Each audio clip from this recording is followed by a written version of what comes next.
तो गुरुदेव भगवान के आशीर्वाद से इस शॉर्ट वीडियो के माध्यम से और माता बहनों की कुछ शंकाओं का समाधान हुआ है। अगला शॉर्ट वीडियो क्या है गुरुदेव भगवान के आशीर्वाद से, अब हम उसके ऊपर डिस्कस करेंगे।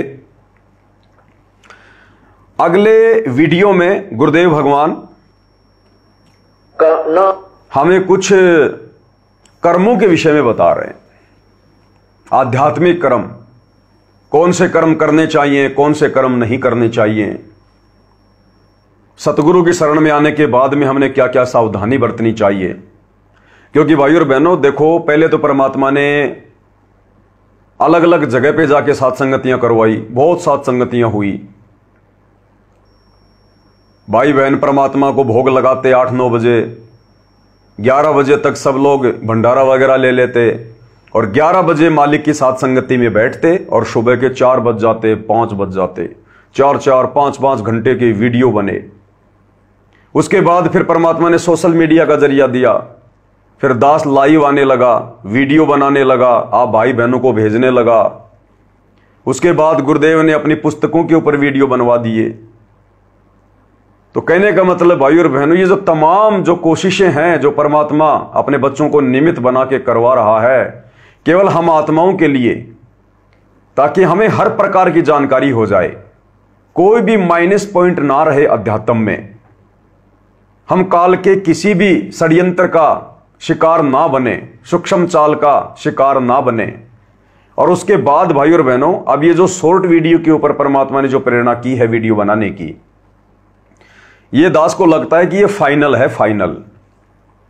फाइनल। अब भी अगर कोई नहीं समझ पाया है, किसी कारण से साथ संगतियों से लेट जुड़ा है या जुड़कर ध्यान नहीं दे पाया, इतना सीरियस नहीं ले पाया, तो अब गुरुदेव भगवान हमें एक फाइनल मौका दे रहे हैं, फाइनल मौका। लगभग ये 1500 शॉर्ट वीडियो हैं, 1500, कम से कम 1000 वीडियो बनेंगे। ये 3-3 घंटे के 1000 वीडियो बनेंगे इनके ऊपर कम से कम। और ये 1000 वीडियो यदि परमात्मा की दया रही और यदि ये बन गए, कम से कम साल भर लगेगी, ज्यादा ही समय लगेगा, कम से कम 2-2.5 साल मानो, यानी 2028 तक मानो भाई और बहनों आप। तो ये शॉर्ट वीडियो जिन भाई बहनों ने पूरे देख लिए और यदि गुरुदेव के विधान अनुसार उनकी मर्यादाओं में रहता हुआ भक्ति करता रहा, तो भाई और बहनों हम शतलोक के लिए टिकट पक्की करवा लेंगे, पक्की। हम फिर मार नहीं खाएंगे, हम फिर काल के जाल में नहीं फंसेंगे, हमें कोई भी डगमग नहीं कर पाएगा, हमारे मन में कोई शंका पैदा नहीं कर पाएगा। तो गुरुदेव भगवान हमें इस छोटे से सत्संग के माध्यम से निर्देशित कर रहे हैं, कर्मों की जानकारी दे रहे हैं। गीता अध्याय 3 श्लोक नंबर 9 का जिक्र कर रहे हैं। और गुरुदेव भगवान क्या कह रहे हैं कि यज्ञ के निमित्त जो कर्म हैं, यदि उनके विपरीत हम कोई अन्य कर्म करेंगे तो फिर हम परमात्मा के दोषी बनेंगे, हम परमात्मा के दोषी। अब यज्ञ के निमित्त किए जाने वाले कौन से कर्म हैं? यज्ञ यानी धार्मिक यज्ञ, धार्मिक अनुष्ठान। और ये धार्मिक अनुष्ठानों की जानकारी स्वयं कबीर परमात्मा तत्वदर्शी संत की भूमिका निभाकर स्वयं देता है। तो उन धार्मिक अनुष्ठानों की जानकारी, उन यज्ञों की जानकारी हमें गुरुदेव भगवान ने दी। क्या जानकारी दी? सबसे पहले गुरुदेव भगवान ने हमें सत्संग सुनाए, हमें सृष्टि रचना सुनाई, हमें भक्ति मार्ग से परिचित करवाया, हमें अपनी शरण में लिया। और शरण में लेने के बाद गुरुदेव ने फिर हमें कुछ नियम दिए, कुछ मर्यादाएं बताई। उसके बाद गुरुदेव ने हमें 5 यज्ञ दिए। एक यज्ञ है ज्ञान की, दूजी यज्ञ है ध्यान, तीजी यज्ञ है हवन की, चौथी यज्ञ प्रणाम और 5वीं यज्ञ है धर्म यज्ञ। तो ये 5 यज्ञ हमें गुरुदेव भगवान ने दे दी। ये हैं वो यज्ञ वास्तव में जो गीता अध्याय 3 श्लोक नंबर 9 में बताया गया है। और जो मर्यादा हमें गुरुदेव ने दे दी, जो नियम बता दिए, इनके विपरीत यदि हम अन्य किसी के बहकाव में आके, अन्य किसी की बातों में आके या मनमाना आचरण करते हुए यदि हम अन्य कोई यज्ञ करते हैं, कोई धार्मिक अनुष्ठान करते हैं, अन्य कोई पूजा पाठ करते हैं, दान धर्म करते हैं, तो फिर ये यज्ञों के विपरीत हो जाएगा। गीता अध्याय 3 श्लोक नंबर 9 के विपरीत हो जाएगा। ऐसा करने से फिर परमात्मा का विधान टूटेगा, क्योंकि वेद इस काल को परमात्मा ने दिए और वेदों का ज्ञान ही गीता जी में है। तो यह परमात्मा का दिया हुआ ज्ञान है, परमात्मा का विधान है। इसलिए गुरुदेव भगवान हमें गीता अध्याय 3 श्लोक नंबर 9 का जिक्र करते हुए समझा रहे हैं। एक बार हम गुरुदेव भगवान के मुख कमल से समझते हैं, उसके बाद फिर और विश्लेषण करेंगे कि वर्तमान में काल प्रेरणा से आप और हम भाई बहन कहां कहां मार खा रहे हैं और कैसे बचा जा सकता है। उठत नाम बैठत नाम सोवत जागवे, नाम खाते नाम पीते नाम से ती लागवे। यजुर्वेद अध्याय नंबर 40 के श्लोक 15 में कहा कि ओम करतु समर किलवे समर करतुम समर। ओम नाम का जाप काम करते करते स्मरण कर, विशेष कसक के साथ स्मरण कर, अपना मुख्य मनुष्य जीवन का मुख्य कर्तव्य मानकर इसका स्मरण कर, कसक के साथ कर। जैसे आप यहाँ से बैठते हो 2 घंटे बस में, 3 घंटे बस में लगे या जीप अपनी सवारी में लगते हैं, यहीं से अपना आंखें बंद करके या खोल कर जैसे भी और परमात्मा के नाम का सिमरण करता जावे। आवे जब सिमरण करता आवे तो चलते फिरते उठते बैठते परमात्मा के नाम के कमाई करनी है, इसी से हम पार होंगे। तो ये परमात्मा ने हमें जाप की विधि बता दी। अब आगे अब 9वें में क्या कहा है, 8वां आपने पढ़ लिया, अब 9वां देखिए। गीता अध्याय 3 श्लोक नंबर 9 में क्या जानकारी दी जा रही है, गुरुदेव भगवान क्या समझा रहे हैं, ध्यान से सुनिए। यज्ञ के निमित्त किए जाने वाले कर्मों के से अतिरिक्त दूसरे कर्मों में लगा हुआ यह मनुष्य समुदाय कर्मों से बंधता है। इसलिए हे अर्जुन, आसक्ति रहित होकर उस यज्ञ के निमित्त कर्तव्य कर्म कर। अब क्या बताया है कि यज्ञ के निमित्त, यज्ञ माने धार्मिक कर्म, जैसे हवन यज्ञ, धर्म यज्ञ, ज्ञान यज्ञ, ये अनुष्ठान है। परमात्मा के धार्मिक अनुष्ठानों के अतिरिक्त जो भी हम कर्म करते हैं वो तो हमें कर्मों में बांधते हैं। क्या कह रहे हैं गुरुदेव भगवान, कितना जबरदस्त पॉइंट है। स्वयं सतगुरु रामपाल जी भगवान, ये कबीर परमेश्वर अपना ही विधान बता रहे हैं गीता जी से प्रमाण देकर अध्याय 3 श्लोक नंबर 9 कि यज्ञ के निमित्त जो धार्मिक अनुष्ठान करने का हमें परमेश्वर ने आदेश दिया है, उसके विपरीत यदि हम यज्ञ करते हैं, अनुष्ठान करते हैं, तो वो यज्ञ, वो कर्म हमें काल के बंधन में बांधते हैं, बंधन में। और कौन से कर्म करने चाहिए, कौन से यज्ञ करने चाहिए, कौन से कर्म और यज्ञ नहीं करने चाहिए, यह संपूर्ण जानकारी हमें गुरुदेव ने अपने सत्संगों में दे दी और बता दिया गुरुदेव ने कि बच्चों तुम्हें 5 यज्ञ दे दी हैं, तुम्हें नियम बता दिए, मर्यादा बता दी, बस इस हिसाब से तुमने भक्ति मार्ग पर चलना है। अब इसके विपरीत यदि तुम अपना मनमाना आचरण करोगे तो फिर तुम कर्म बंधनों में बंधोगे। कर्म बंधनों में तुम सोचोगे कि मैं मुक्त हो जाऊंगा, मैं सतलोक चला जाऊंगा, मेरा मोक्ष हो जाऊंगा, परंतु तुम्हें काल कर्म बंधनों में बांध रहा है, क्योंकि तुम परमात्मा का विधान तोड़ रहे हो। तो यज्ञ के निमित्त जो कर्म है वो गुरुदेव ने बता दिए, 5 यज्ञ हैं जो प्रतिदिन हम अपने घर पर करते हैं। इसके अलावा नियम और मर्यादाएं हैं। अब काल भी तो भाई और बहनों 21 ब्रह्मांड का राजा है, वो कैसे गीता अध्याय 3 श्लोक नंबर 9 के अनुसार भक्तों को मर्यादा में रह के भक्ति करने देगा। वो स्वयं हर किसी के सामने नहीं आता, परंतु वो अन्य में प्रवेश करके जो मर्यादा विहीन होते हैं या कुप्रेरणा करके वो अपना जाल फैलाता है। और ये जाल उसने फैला रखा है सतलोक आश्रम मैनेजमेंट हरियाणा के ऊपर। गुरुदेव भगवान 2014 में हिसार जेल गए। वर्तमान समय 2025 चल रहा है, लगभग 12 वर्ष हो चुके हैं। गीता अध्याय 3 श्लोक 9 के विपरीत सारे कर्म जो हमें बंधनों में बांधते हैं काल करवा रहा है आश्रम वालों से। धनाना गांव में भक्तों के ज्योति पाठ और दान के पैसों से 1 करोड़ रुपए की लागत से बैडमिंटन का स्टेडियम बनवाना सतलोक आश्रम मैनेजमेंट हरियाणा के द्वारा, ये यज्ञ के निमित्त किए गए कर्मों में नहीं आता। ये वो कर्म है जो भक्तों को कर्म बंधन में बांधेगा, क्योंकि ये गुरुदेव के विधान और नियमों के विपरीत है। गुरुदेव ने हमें मोबाइल में भी गेम खेलने के लिए या कोई गेम खेलता है तो उसका सहयोग करने के लिए मना किया है, परंतु यहां पर स्टेडियम बना दिया गया गांव वालों के लिए। काल ने भक्तों को कर्म बंधन में बांधना शुरू कर दिया।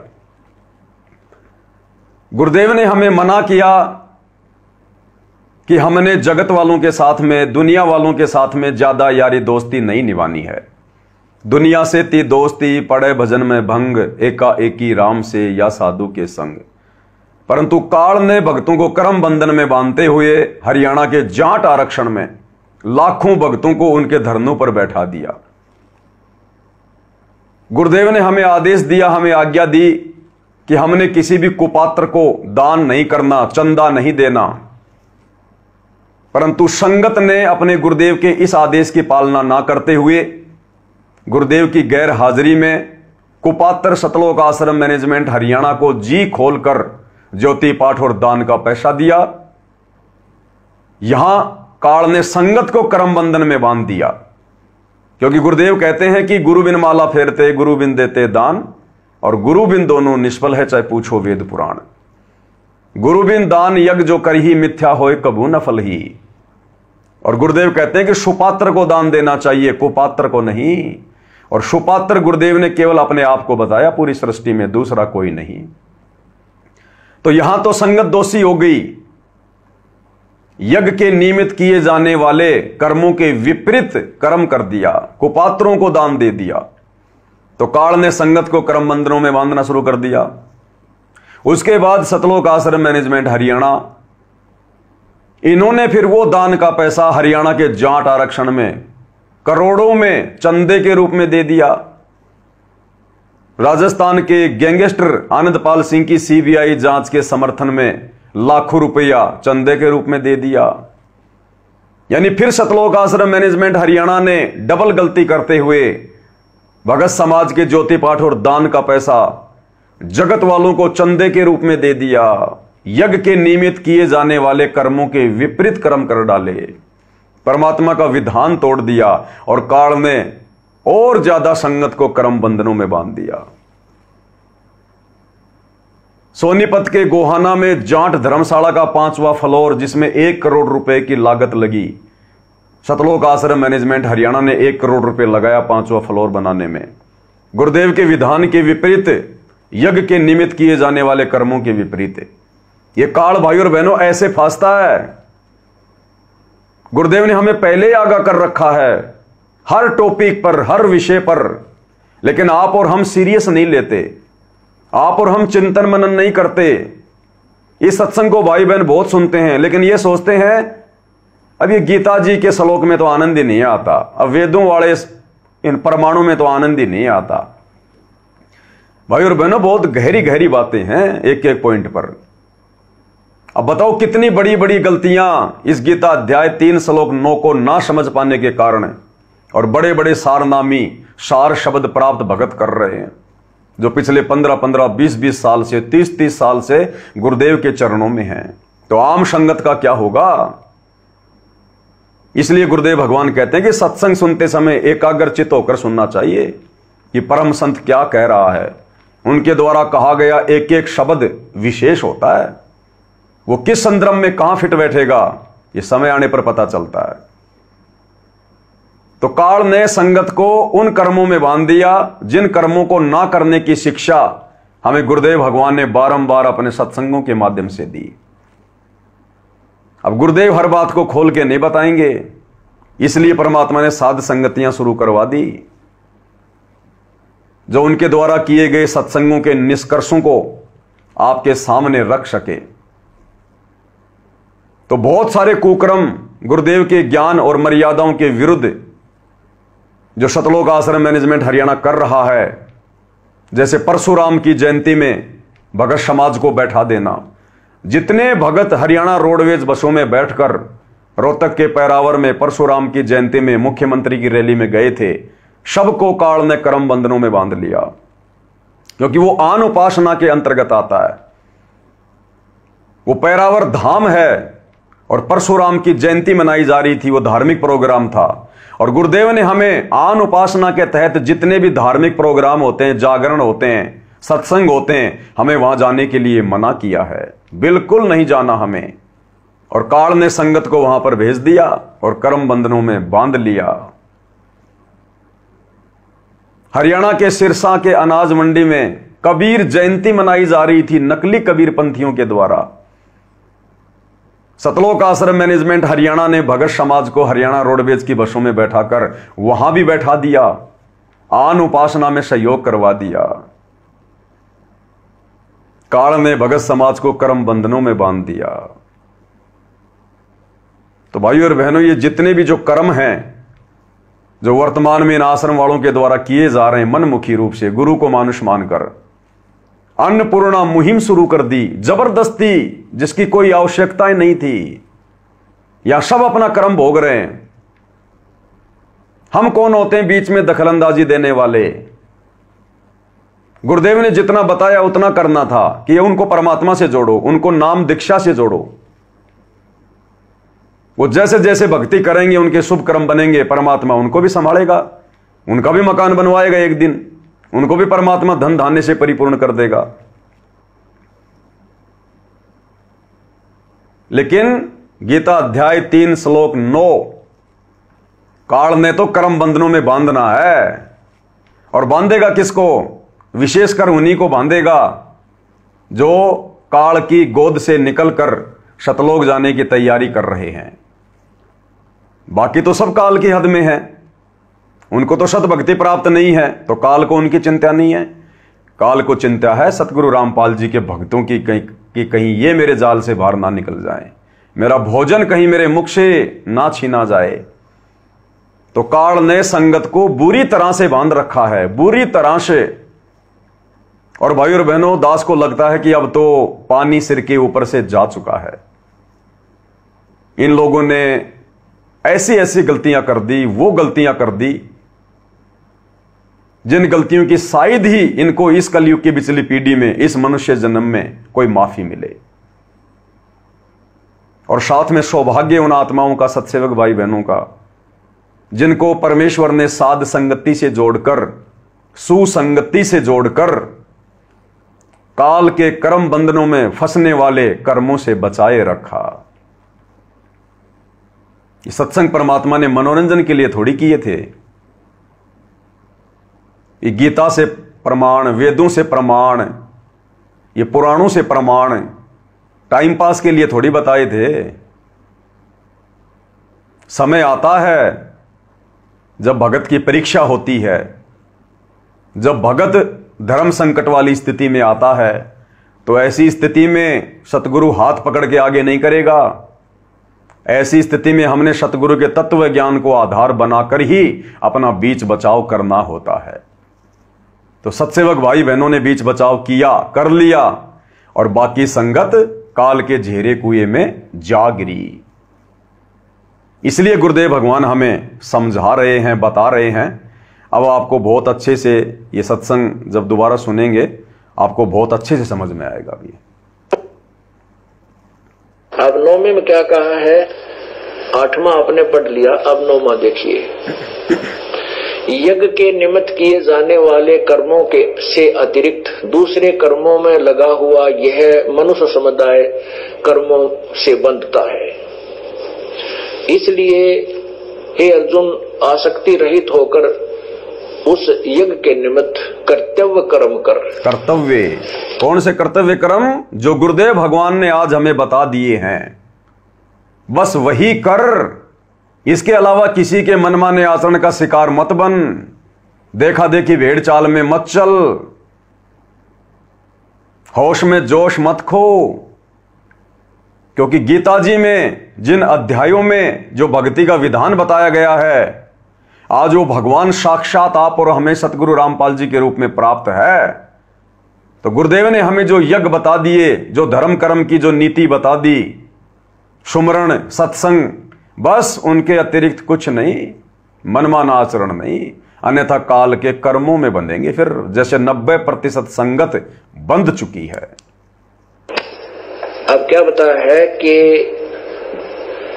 यज्ञ के निमित्त, यज्ञ माने धार्मिक कर्म, जैसे हवन यज्ञ, धर्म यज्ञ, ज्ञान यज्ञ, ये अनुष्ठान है। परमात्मा के धार्मिक अनुष्ठानों के अतिरिक्त जो भी हम कर्म करते हैं वो तो हमें कर्मों में बांधते हैं, और ये कर्म हमें, ये भी कर्म है, ये कर्म हम कर्मों को छुड़वाते हैं, उनसे बंधन से मुक्त करते हैं। तो इसलिए कर्तव्य कर्म कर, क्या कह रहे हैं गुरुदेव भगवान कि जो कर्म आपको परम संत के द्वारा बताए जाएंगे, सतगुरु के द्वारा जो बताए जाएंगे, वो भी कर्म है। वो यज्ञ, वो धार्मिक अनुष्ठान, वो भी वो कर्म है, यानी वो करने योग्य हैं। लेकिन वो कर्म आपको काल के कर्म बंधनों से मुक्त करवाएंगे। और जिन कर्मों के ना करने के लिए गुरुदेव आदेश देते हैं, धार्मिक शास्त्र हमें आदेश देते हैं, उन कर्मों के करने से फिर हम काल के बंधन में बंधेंगे। इसलिए गुरुदेव भगवान कह रहे कि कौन से कर्म करने चाहिए और कौन से कर्म नहीं करने चाहिए। इसके लिए गीता अध्याय 16 श्लोक नंबर 23 ही प्रमाण है कि शास्त्र विधि को त्याग कर जो मनमाना आचरण करते हैं, उनकी ना कोई गति होती है, ना कोई उनको सिद्धि प्राप्त होती है, और वो काल के कर्म बंधन में बंधते हैं। फिर गीता अध्याय 16 श्लोक नंबर 24 में कहा है, इसलिए अर्जुन कर्तव्य और अकर्तव्य कर्मों की जानकारी के लिए कि कौन से कर्म करने चाहिए, कौन से कर्म नहीं करने चाहिए, शास्त्र ही प्रमाण है। तो वर्तमान में हम भक्तों के लिए सबसे बड़े शास्त्र क्या हैं? गुरुदेव के सत्संग, गुरुदेव की पुस्तकें, ये सबसे बड़े प्रमाण हैं, धर्म ग्रंथ हैं, शास्त्र हैं। तो गुरुदेव ने हमें जो धर्म कर्म की जो प्रक्रिया बता दी है, बस हमने उसी अनुसार अपनी भक्ति को आगे सफल करना है। इसके विपरीत जो कर्म शतलोक आश्रम मैनेजमेंट हरियाणा कर रहा है, ये सारे कर्म भगत को कर्म बंधन में बांधने वाले हैं। तो भाई और बहनों, हम सभी भाई बहन ध्यान रखें इन बातों का। ये हमारा फाइनल रिवीजन चल रहा है, फाइनल रिवीजन। अब भी यदि कोई काल के जाल में फंसेगा तो वही उस भगत की अपनी नादानी होगी, अपनी नादानी। और परमात्मा फिर ऐसे भक्तों से बहुत ज्यादा रुष्ट होता है।